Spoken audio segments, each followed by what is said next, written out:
Anyway, We might have. But There's anyway, it's happening. we're going to load into the land of Dawn here and just see how this game unfolds. Again, RRQ up 1 point in this best of 5. Can Falcon even the odds here? There's going to be a killing spree on Ken with that Granger. I mean, he's used it before. We've seen that he is very good at kiting back, in particular, using this Granger. So considering that they're up against 3 very tanky frontline heroes, that DPS is definitely going to be coming in handy. But the Purifiers, you can see from the side of Falcon, will be critical in ensuring that Zipex and Justin do not get locked down. And you can tell that RRQ, they usually just rely on the pick of potential, so this is something that they have to keep in mind this time. Oh. Whoa. No.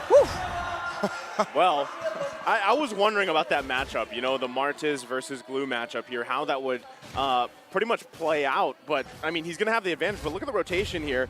Naomi and Ken making their way to the bottom side for R7, but gets the information. Now, I do also want to say that the thing about Granger, we've seen some amazing gameplay from the hero alone in different hands here, but what we have what we've seen is late game, eventually, even when you have a good start, Granger kind of falls off a little bit to the point where even the ultimate it's either you get that last killing blow or it just does no damage. And when you're talking about 3 tanky boys from RRQ, eventually it's going to be tough to deal with.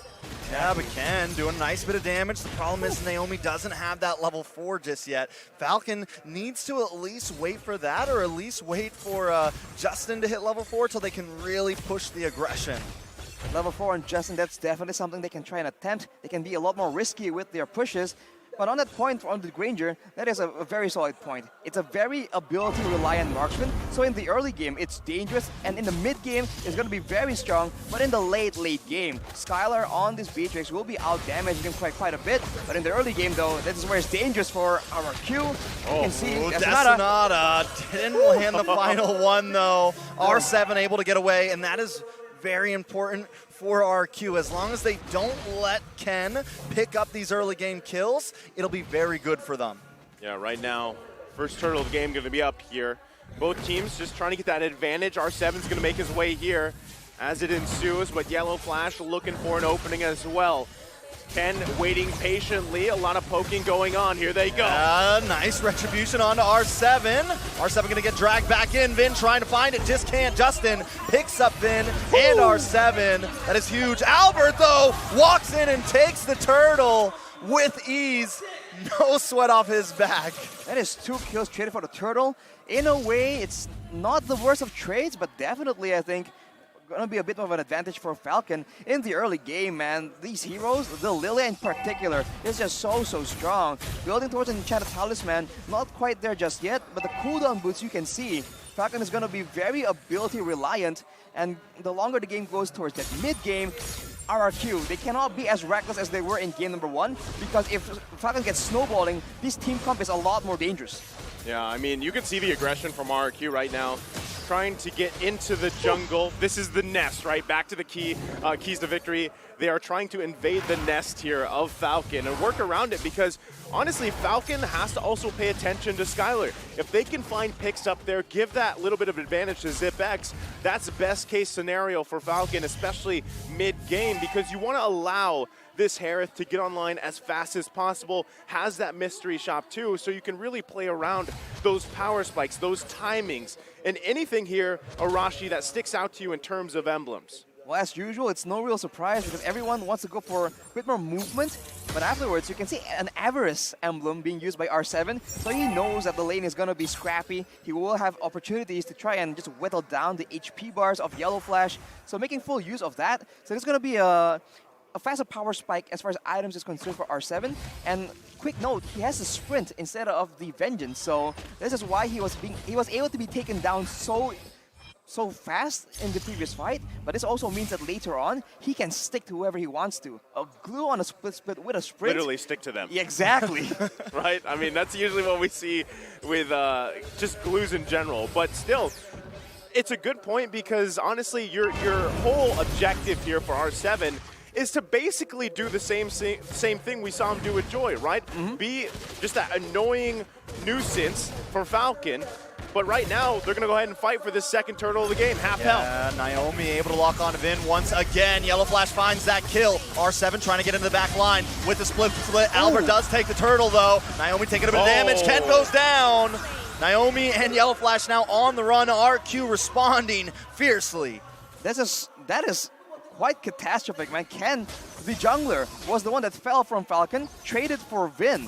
This is the same thing we saw. Falcon, fearing the engage coming from Vin, targets him instead to ensure that there won't be a big wild charge. But in exchange, right, they leave their members vulnerable and out of cooldowns for RRQ to just punish afterwards. This is something that RRQ just really enjoys doing, and in Falcon, they just have to adjust and do something differently, man.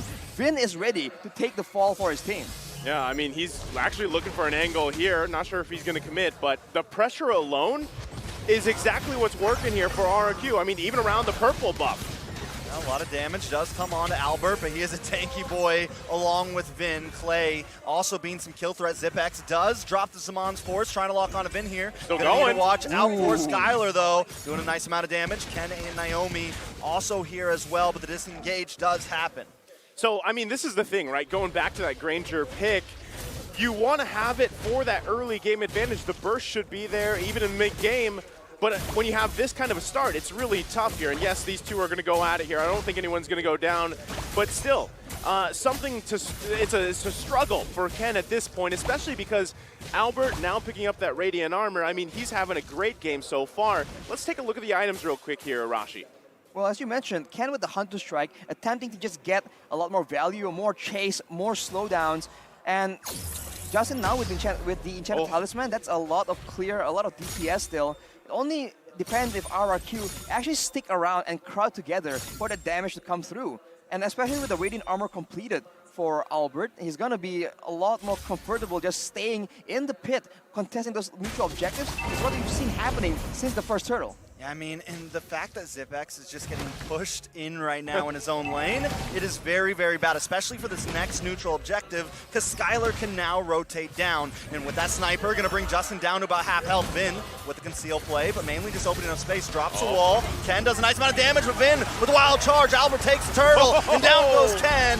Clay comes in, trying to do some damage. We do see Zipex drop the Zaman's Force, but it's still not enough. RQ taking claim over the Land of Dawn.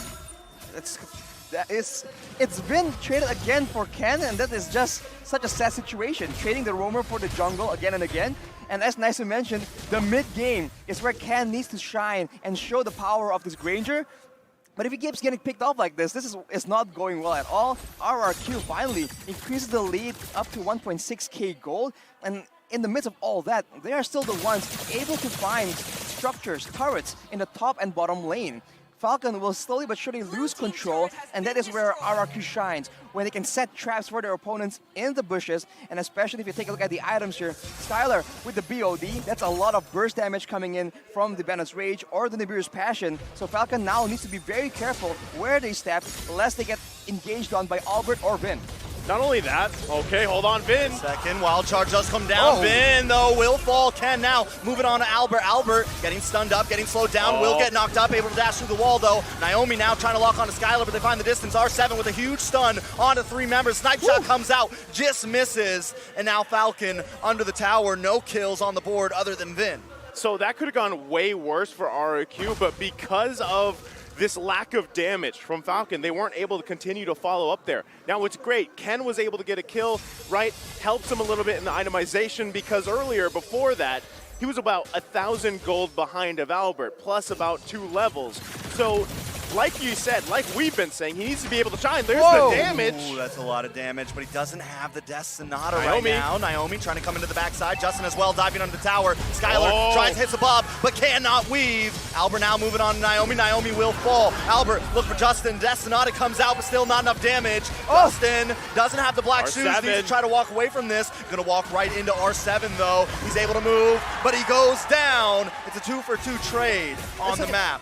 That is so unfortunate. RRQ, they're trying to just make an outplay happen, but Skylar, as well as Vin, they preemptively use a lot of their resources, including the wild charge, and that is just patience being shown by Falcon, just juking it out, showing them different looks in order to just bait out those spells before going in. It paid off for them. They closed in the gold gap by about 1k, but now it's back to square one. RRQ contesting the Lord now without the presence of ZipX to try and benefit Falcon in this fight.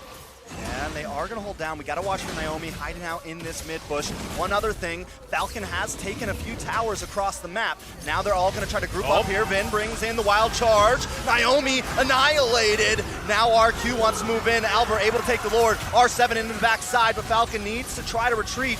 Maybe they want to push in though. Zipix does dash in, drops the Mon's Force. Instantly deleted. The Renner takes him out. Yellow Flash will be next. Ken though does find Clay. 2 for 3 on the map currently as Ken and Justin need to get away from this. It's a well fight, but RQ comes out on top.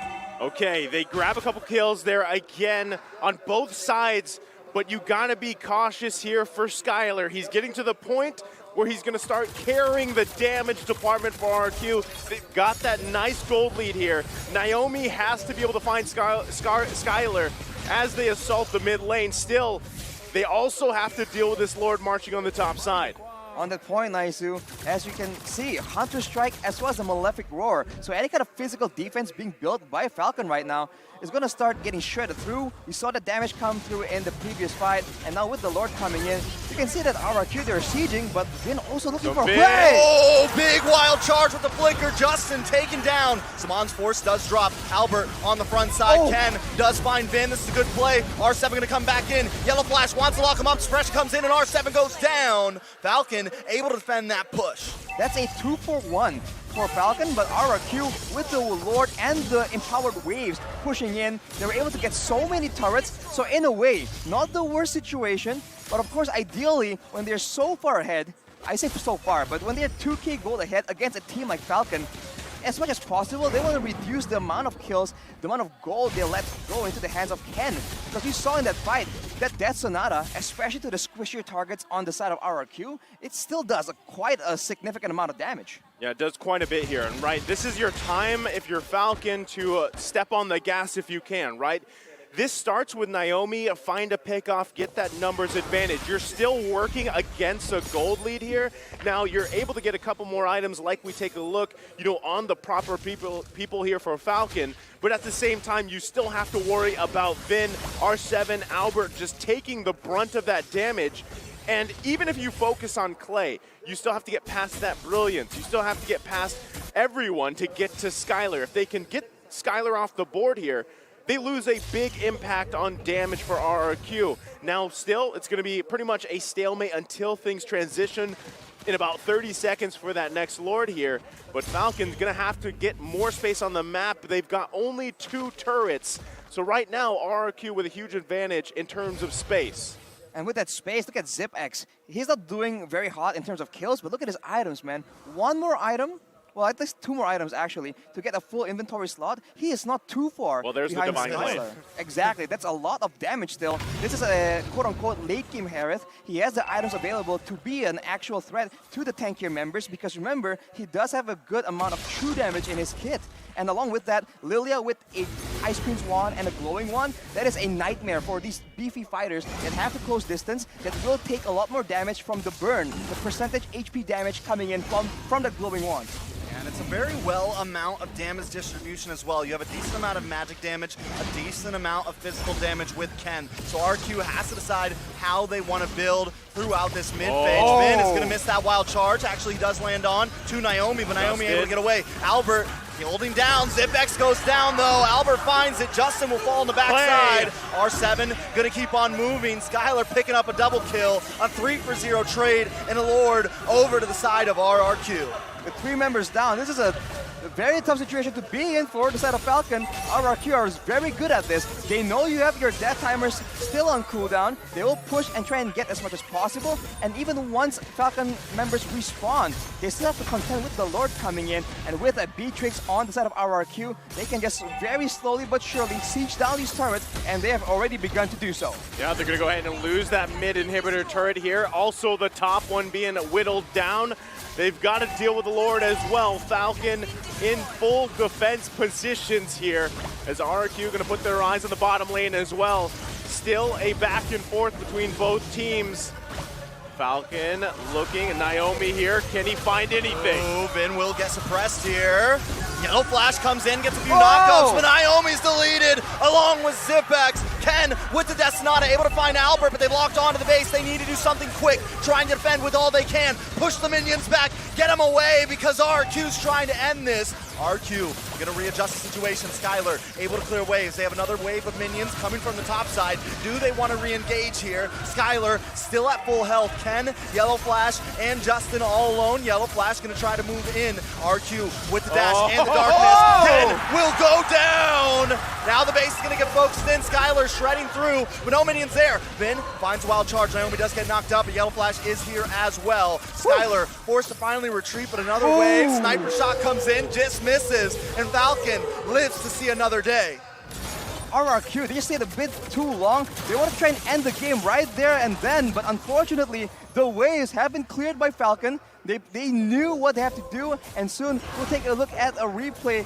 That was a very chaotic chain of events. It all began with RRQ going for a good fight. They got the pickoff, they get the members low, and that was an insane snipe. And off the bat, Falcon's already on the back foot, but afterwards, right, despite how damaged it looks, RRQ understand that the members of Falcon have a lot of burst damage, so Skylar was unable to actually move forward and end that game, and now they are back to just waiting for the next Lord, because of course for both these teams, that comeback is still a very serious possibility.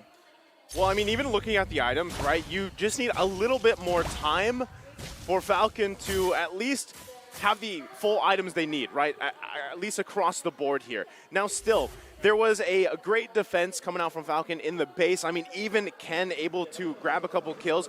At this point, like Granger's damage is kind of, is it there? You know, unless you hit the right targets, but still, you can see this from RRQ. They're pressing every situation they can. And a lot of it is, again, Skylar and Clay able to just freely be in the backside. And even Clay making those decisive decisions to flicker in, get those Chaos Bolts off. It shows just how strong RRQ is right now. Now that this Lord is for the taking, Falcon has to contest this if they want to stay in this game. Yeah, they have no inhibitors right now, so they definitely have to contest, but R7 comes in with a big stun. Finn gonna get that wild charge off. Falcon now on the run. Zipbacks drops him on force, but a little misplaced there. R7 just being the distraction that RRQ needs. He's gonna jump on top. Oh my goodness. Ken, very low. Ken goes down. Finn with the immortality, but Falcon now on the ropes. All of them low health, and a Lord coming soon. Just like the Joy, R7 does it on the glue in the same fashion, and it works so good. RRQ, you understand that the main damage threat is going to be Ken on the Granger. They sent R7 after him, and during that split, when he was mounted onto Ken, he preemptively placed the Slam to ensure that he can pull Ken back, and now RRQ are going for the kill. Yeah, the Lord's gonna come in. They're gonna try to defend Yellow Flash, getting a couple decent knockups there. Black Shoes does pop for Justin. R7 trying to defend. Lord is locked on. Base getting chunked, trying to defend, but this will be it. RQ takes game number 2. Wow. Match point. RRQ here. What a performance. Still a pendulum between these two teams, but this time, RRQ again just coming out stronger. I think their composition is just so much stronger in the late game. It's a bit of the same situation. There are moments where Falcon were able to get an advantage, but afterwards, RRQ just find that single moment, they get 3 kills onto Skylar, and just like that, that Beatrix damage in the mid-game, that was insane, man. 2 hits